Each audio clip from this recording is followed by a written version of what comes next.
Dia baru saja menghancurkan rival terbesarnya, menaklukkan dunia, dan memicu kerusuhan paling brutal di pertarungan terbesar sepanjang sejarah MMA. Malam itu, pria tak terkalahkan ini tidak peduli pada polisi, denda miliaran rupiah, atau sanksi dari bos UFC sekalipun. Namun di puncak kejayaannya, sebagai salah satu pria paling berbahaya di bumi, ternyata hanya ada satu ketakutan di kepalanya. Bagi Khabib Nurmagomedov, ia justru lebih takut menghadapi hukuman ayahnya dibandingkan melawan Conor McGregor beserta seluruh timnya dalam satu malam. Mari kita selami bagaimana ia ditempa di alam liar Dagestan dan mengapa kelak ia memilih berjalan pergi membuang uang ratusan juta dolar begitu saja di saat seluruh dunia memohon dirinya untuk tetap bertarung.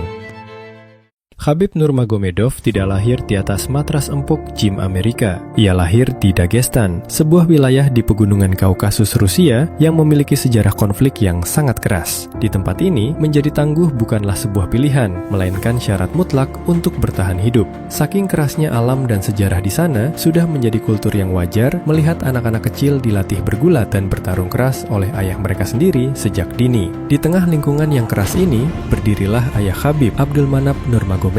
Ia adalah seorang veteran militer sekaligus juara nasional judo dan kombat sambo. Hatinya hancur melihat banyak anak muda Dagestan yang terjerumus dalam kemiskinan hingga berakhir pada kriminalitas dan konflik di jalanan. Sebagai wujud keprihatinannya, Abdulmanap nekat menjual hartanya demi membangun sebuah gym sederhana. Ia mengubah agresivitas anak-anak jalanan menjadi sebuah prestasi dan membentuk generasi. Metode latihan di sana sangat keras. Anak-anak diajarkan untuk menghadapi rasa takut mereka sejak dini.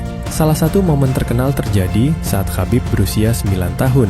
Ia disuruh oleh ayahnya bergulat dengan seekor beruang. Ketika beruang itu mencoba menggigitnya, Khabib mengadu pada sang ayah. Ayahnya berkata, kalau begitu, gigit balik dia, itu bukan masalah. Namun di balik semua latihan fisik yang keras itu, Abdulmanap memegang satu prinsip mutlak, pendidikan dan moral adalah nomor satu. Baginya, otot tanpa moral hanyalah senjata yang akan menghancurkan masyarakat. Fakta gilanya, Khabib pernah dihukum dengan porsi latihan lebih berat karena ia mendapat nilai buruk saat belajar membaca Al-Quran. Sang ayah bahkan punya aturan besi, nol toleransi untuk kriminalitas. Jika polisi menelponnya, melaporkan muridnya yang berbuat ulah, Abdulmanap hanya akan menjawab, dia memang atletku, tapi sejak telepon ini berdering, dia bukan lagi bagian dari timku. Ia memiliki prinsip, satu tomat busuk harus segera dibuang agar tidak merusak seluruh tomat di dalam kotak. Kombinasi antara disiplin, alam yang keras, serta fondasi moral dan pendidikan ini melahirkan sesuatu yang berbeda. Gym sederhana itu sukses mencetak banyak petarung kelas dunia, dan dari sanalah Khabib tumbuh menjadi sosok yang tidak biasa. Ia menjadi juara dunia kombat sambo 2 kali berturut-turut, lalu mencetak 16 kemenangan beruntun di dunia MMA profesional. Dan akhirnya, badai dari pegunungan Kaukasus itu tiba di panggung terbesar dunia. Seorang petarung yang tidak mudah goyah, tidak bisa dipermainkan secara mental, dan hanya tunduk pada ayahnya. Saat pertama kali menginjakan kaki di oktagon UFC pada tahun 2012, kedatangannya sangat mengejutkan. Ia membawa gaya bertarung dominan yang belum pernah dilihat dunia sebelumnya. Ia menyapu bersih barisan petarung kelas ringan, meremukkan mereka di atas oktagon, bahkan tanpa ada satu tetes darah pun di wajahnya. Namun, nasib segera menghantamnya dengan cara yang paling menyakitkan. Tepat saat ia selangkah lagi menuju perebutan sabuk juara di tahun 2014, ia diterpa badai cedera tanpa henti. ACL-nya robek, memaksanya menjalani serangkaian operasi yang panjang. Baru saja pulih, ACL-nya robek lagi, disusul dengan tulang rusuk yang patah. Selama 2 tahun penuh hingga 2016, Khabib lebih banyak menghabiskan waktunya di ruang terapi pemulihan daripada di oktagon. Rasa frustrasi mulai menggerogoti pikirannya. Di titik terendah itu, ia mendatangi ayahnya. Ia mengaku sudah lelah dengan kondisinya dan berniat untuk pensiun saja. Sang ayah mendengarkan keluhannya, lalu menjawab dengan tegas, "Jika memang keinginanmu berhenti, kau bisa berhenti, karena ini pilihanmu. Tapi apa gunanya semua waktu, tenaga, dan rasa sakit yang selama ini kita habiskan jika akhirnya kau memilih untuk menyerah?" Jawaban itu menyadarkannya kembali pada satu prinsip mutlak orang Dagestan. Menyerah atau tap out adalah hal yang haram. Lebih baik tertidur karena kuncian atau tak sadarkan diri terkena KO daripada menepuk matras, tanda menyerah. Dan Khabib menyadari bahwa ia tidak boleh pensiun dengan cara menyerah pada cederanya. Berbekal prinsip itu, Khabib berhasil merangkak kembali dari badai cederanya. Namun, seolah takdir belum puas mengujinya, kali ini ujian itu hampir merenggut nyawanya. Pada tahun 2017, tepat sebelum pertarungan pentingnya di UFC 209, tubuhnya dipaksa melewati batas wajar manusia saat memotong berat badan ekstrim. Tepat jam 4 pagi, Khabib dilarikan ke UGD rumah sakit dalam kondisi kritis. Bagi atlet normal, rentetan siksaan ini adalah tiket pasti menuju pensiun dini. Namun, bagi pria yang diharamkan untuk menyerah ini, ia tetap memilih untuk bangkit. Ia kembali bertarung, mencetak deretan kemenangan beruntun, hingga akhirnya berhasil merebut sabuk juara dunia yang baru saja ditinggalkan oleh Conor McGregor. Namun, tahta yang baru ia peroleh ini justru mengantarkannya pada sebuah pusaran konflik yang lebih besar, membangunkan sisi paling ganas dari dirinya dan menciptakan guncangan terbesar dalam sejarah dunia MMA untuk selamanya.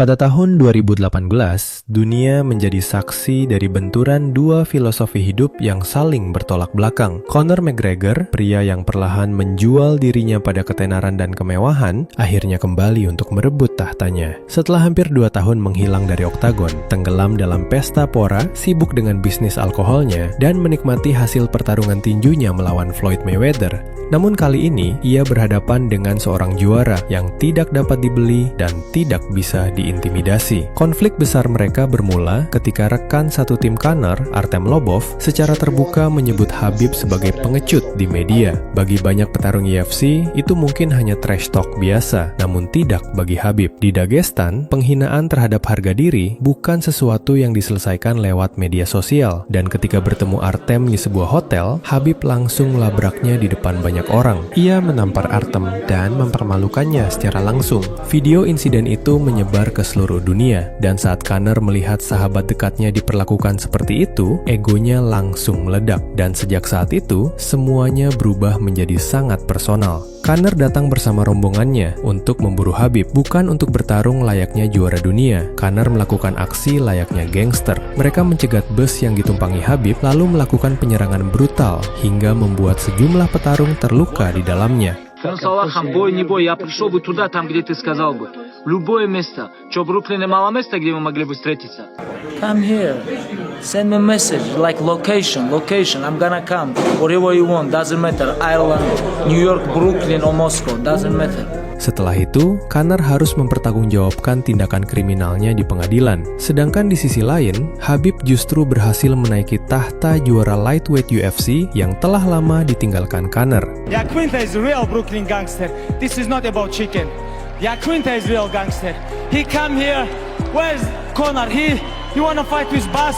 I wanna fight with real gangster. I really want this guy. Make him humble, little bit teach him. Not only smash, like change his face. I wanna change his face. Of course, with face, I can change his mind too. Melihat bara kebencian yang nyata di antara mereka berdua, UFC langsung membangun panggung pertarungan terbesar dalam sejarah MMA. Sebuah event yang diberi tajuk The World is Watching. Menyadari permainan mental lamanya tak lagi mempan, Conor mulai memainkan permainan paling kotor dalam karirnya. Ia menghina negara Khabib, melecehkan agamanya, dan merendahkan kehormatan ayahnya. Conor bahkan sesumbar menyebut pertarungan ini sebagai sebuah peperangan. Bagi Conor, semua hinaan itu hanyalah bisnis, sebuah trik marketing murahan untuk menjual tiket pay-per-view. Namun tanpa disadari, ia membuat satu kesalahan fatal. Ia mengira Khabib bermain dengan aturan yang sama. Conor tidak memahami bahwa bagi seorang pria Dagestan, kehormatan keluarga bukanlah alat promosi, dan Conor juga tidak memahami bagaimana orang Dagestan mendefinisikan kata perang.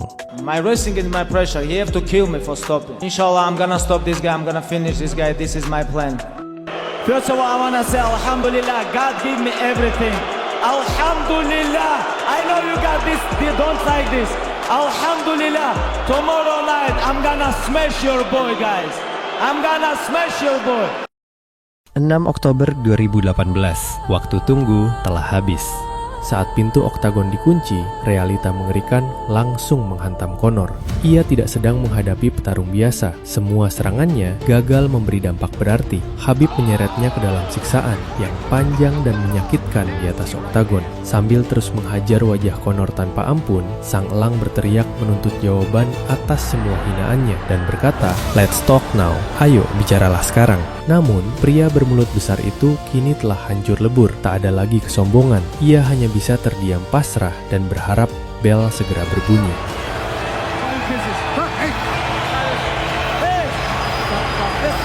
Memasuki ronde keempat, Khabib tidak hanya mencoba mengakhiri pertarungan. Alih-alih sekedar mencekik lehernya, Khabib memilih untuk mengunci rahang Conor. Ia mengerahkan seluruh tenaganya untuk membungkam dan meremukkan mulut kotornya. Tap out, Conor menyerah, mengemis belas kasihan dari monster yang ia bangunkan sendiri. Bagi banyak orang, pertarungan itu sudah selesai. Tapi tidak untuk Khabib. Baginya, perang hanya berakhir jika di antara mereka pingsan atau mati. Ia melempar pelindung giginya, lalu melakukan aksi gila di luar nalar. Ia melompati pagar oktagon, menerjang langsung ke tengah kerumunan tim McGregor sendirian.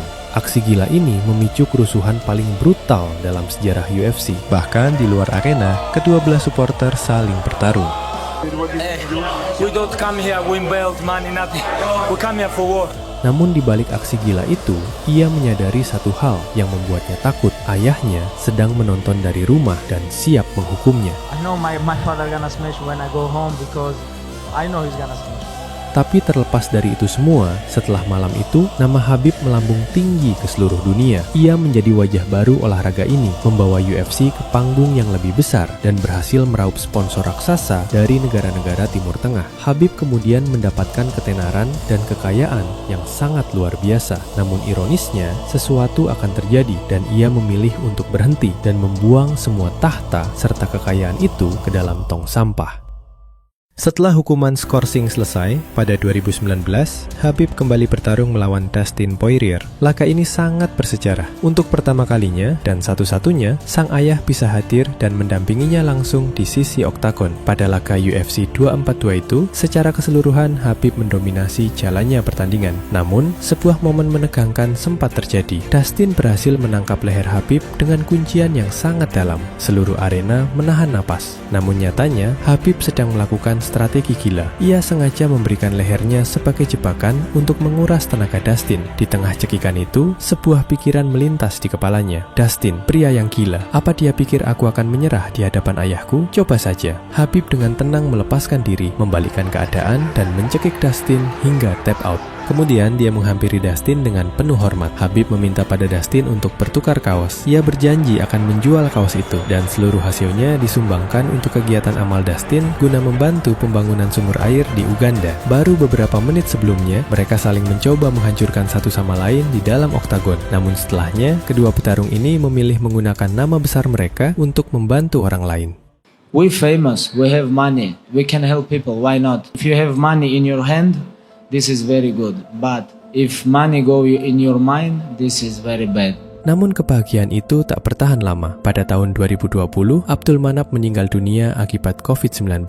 Dunia Khabib runtuh. Sosok pembimbing di balik semua kemenangannya kini telah tiada. Namun oktagon tak peduli dengan duka seorang petarung. Di depan mata telah menanti seorang fighter yang haus darah. Justin Gaethje baru saja menghancurkan Tony Ferguson dalam duel brutal penuh darah. Dan setelah kemenangan itu, Justin berkata ia ingin melihat bagaimana darah Khabib menetes untuk pertama kalinya di oktagon. UFC 254 menjadi saksi. Bahkan ketika dalam kondisi bergabung, ketajaman insting Khabib tidak hilang sedikitpun. Di ronde pertama, ia terus maju menekan untuk menguras tenaga Gaethje. Khabib membaca detail kecil yang luput dari lawannya. Gaethje baru tiba di Abu Dhabi 1 minggu yang lalu dan mengalami jet lag tanpa ia sadari. Di ronde kedua, Gaethje mulai kehabisan napas. Khabib menjatuhkannya dan bersiap melakukan ambar, kuncian favorit ayahnya. Namun ia teringat Gaethje pernah berkata tak akan pernah melakukan tap out. Di momen itu, Khabib membuat keputusan berbeda. Ia tak mau mematahkan lengan lawannya tepat di depan kedua orang tua Gaethje yang menonton langsung.